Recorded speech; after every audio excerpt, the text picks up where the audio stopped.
If you're offended by the idea of a succession-style family war playing out in a megachurch, switch off now. If, however, that sounds like fun, you want to watch The Righteous Gemstones. Dear God, today is going to be big. The most watched daytime service of the year, over 6 million worldwide. If I were the king of the world. Welcome home, Dr. Gemstone. Right, so what's this all about? Well, The Righteous Gemstones follows the story of the Gemstone family. They are televangelists and they are owners of mega churches in the southern states of America. They have amassed an enormous fortune through their salvation centers and through their work. Ah, I get you now. Right, they're pastors, and that's why it's called The Righteous Gemstones, because it's to do with religion, but their name is Gemstone. I get it, clever. And this family are super rich. I mean, rich, 3 private jet rich. They've got one called the Father, one called the Son, and one called the Holy Spirit, which fits with the way that they've made their money. They live on an enormous compound. They've all got their own mansions, and they've got a fairground on their compound. They've got everything that they could ever desire. But unfortunately, they've got one thing that money can't buy. No, not love. No, it is love, isn't it? No, they aren't happy. And they're not happy for a couple of reasons. Eli set up the church with his wife, Amy Lee. He turned it into the huge empire that it is. He's still the head of the family, but unfortunately, Amy Lee has died.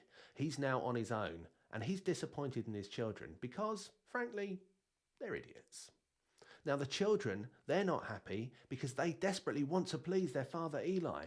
But unfortunately, because they are idiots, they're unable to do this, and he's constantly disappointed. Look, there's a ruthless guy running a big family business, and the children are squabbling over who should be next in line. There's definitely going to be a comparison to Succession. However, this really is a very different show. I think this is much more of a comedy and much less of a drama in that sense. And make you laugh, this show will. It's created by Danny McBride, who plays eldest son in the show, Jesse Gemstone. Now, the show is a great mix of slapstick, satire, and silliness.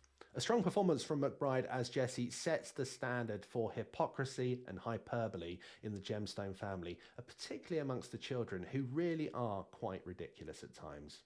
Eddie Patterson plays Judy Gemstone with aplomb. She is very much the middle child of the family, and she is frozen out of everything. She's desperate to get in on the action, but unfortunately it's impossible to break into what is a patriarchal setup. The closest you might come to any real sympathy for any of these siblings comes through Adam Levine's performance as Kelvin Gemstone. He is the youngest in the family, but unfortunately he suffers from quite low self-esteem, so struggles to really cut through in a family with big voices. And you can't just have silliness, you have to have darkness. And there's a definite darkness to the performance by John Goodman as Eli, head of the family. You know that he's in charge for a reason, and there's a definite sinister undertone to everything he does, even when he looks like he cares.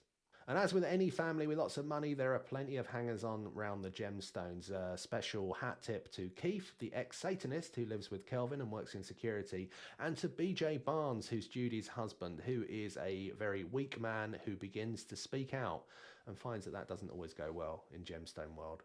I grew up in a hard-working, middle-class family. We weren't rich, but we also weren't poor. And we also don't really care. That's kind of a boring, lame origin story. But as you might expect, this isn't just about Spinal Tap, over-the-top megachurch scenes. There are storylines that run all the way through this show and keep you gripped. There's blackmail, there's betrayal, there's family secrets, and of course there are dirty business deals, because this is all about money.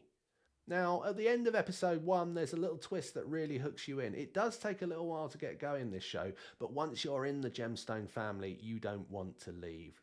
Now, this isn't a sitcom, it's not punchline after punchline, it's not Friends, but it is a show that creates a humorous world, a place you want to spend time, and you will laugh a lot at The Righteous Gemstones, so why not go and watch it?